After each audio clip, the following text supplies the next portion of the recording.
Hi friends, how are you? I hope you all will be fine. Here is a nurse. She is asking some question to you. Do you early recognize critical ill patient? How you recognize high risk patient? If you are taking care of 5 to 6 patient, so how you identify which patient is very critical or which patient is at high risk, which patient need your immediate attention? What are the early warning signs of high risk patient? By picking which signs you can categorize a patient at high risk. Do you use any risk assessment tool? So today our topic is risk assessment. How you use the risk assessment tool to identify the patient illness. Let's take an example. You are taking care of a patient and your patient is in a safe zone. Safe zone means vitally stable.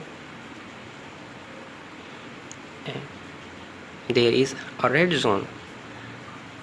Red zone means the condition of patient is deteriorating. If the patient remain in safe zone, then there is no danger.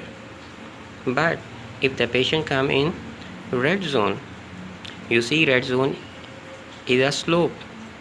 When a patient come in the red zone, deterioration occur very rapidly and result is death. So red zone is rapid zone, deterioration occur very rapidly. So here you need the immediate action.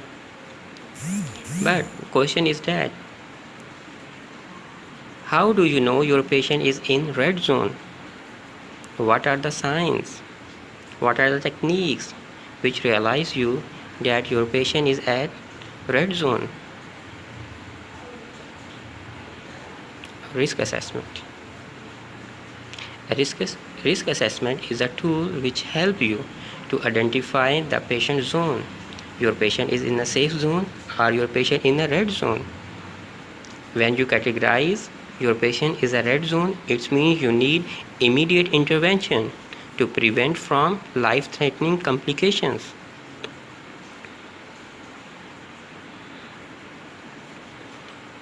Therefore, risk assessment is very important. A risk assessment is a systematic way of assessment,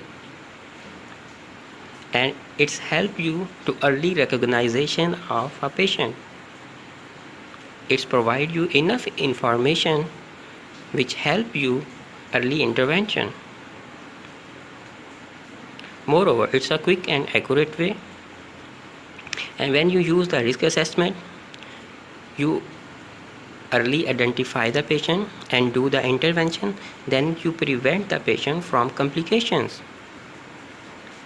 Here is a question: how we identify the patient? Which are the signs which help us in identification of patient?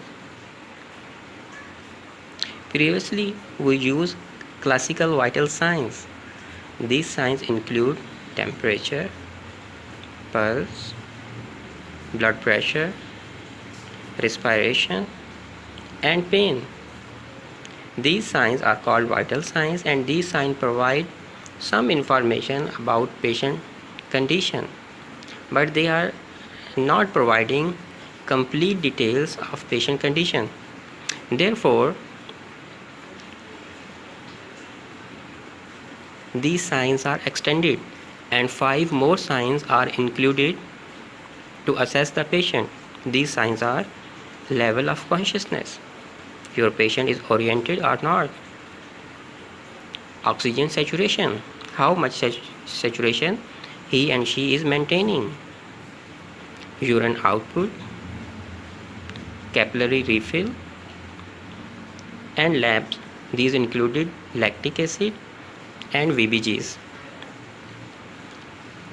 So nowadays they merge the classical science with the extended science, So they make 10 signs altogether and name as a 10 sign of vitality. So today I will tell you the risk assessment tool that is 10 sign of vitality. These signs are temperature, pulse, pain, respiratory rate, saturation, blood pressure, level of consciousness, capillary refill, urine output, and labs. Why these 10 signs are important? Which kind of information we obtain from these signs? Have a look on these signs. For example, if you assess the respiratory rate and saturation, so you are analyzing the respiratory system.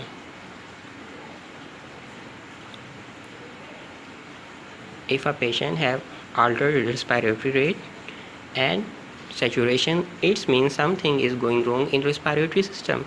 Now you have to do focus assessment of respiratory system. Second one is blood pressure.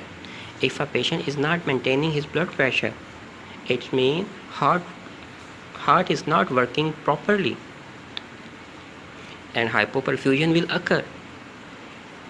You can watch my previous video, signs of hypoperfusion, for complete information on hypoperfusion. And other is level of consciousness. If the patient consciousness level altered, he and she is not oriented to time, place and person, it means something is going wrong in central nervous system. And other is capillary refill and skin temperature. If the capillary refill is delayed, it means circulation is not, it means vessels are not getting enough blood to maintain the perfusions. Other one is urine output. If the urine output of patient decreases, it means kidney is not working properly. So urine output gives the information about kidney. Other is labs like lactic acid. Lactic acid provide the information about the cellular level. What is happening at the cellular level? Does cell getting enough amount or not? So these signs actually provide the function of vital organs, how they are performing. That's why they are called 10 signs of vitality.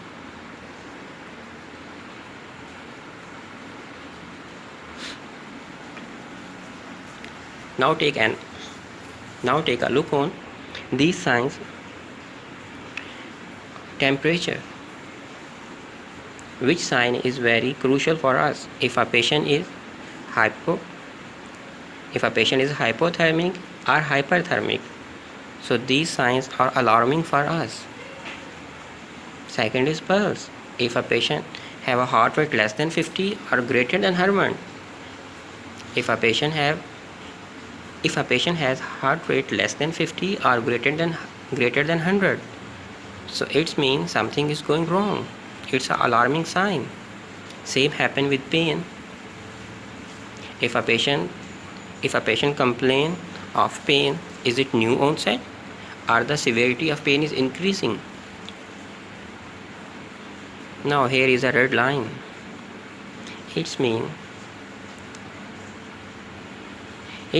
below the red line, now patient condition is very critical. For example, if a patient respiratory rate and saturation both are compromised, so it means lungs are not working properly. So you must have to pay attention. These are called the alarming signs. Other one is blood pressure. If a patient has a systolic pressure less than 90 or MAP is less than 60, it means heart is not working properly. Now the sign of hypoperfusion will occur. And if the patient conscious level altered, he and she is not oriented to time, place and person. So it means brain is not working properly. And if the capillary refill is more than 3 seconds, it means enough blood is not provided to the peripheries. Urine output. If a patient has the urine output less than 100 ml within 4 hours, so it's a time to think again that what is going wrong. It means kidney is not working properly. And other is lab. And if the patient lactate is more than 2 millimole, so it means at the cellular level enough blood is not reaching at the cellular level. So actually these are the 10 signs. And if you assess a patient, so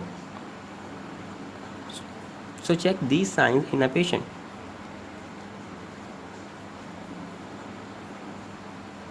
For example, you are taking care of a patient and you are doing the assessment of a patient, so mostly check these signs in a patient.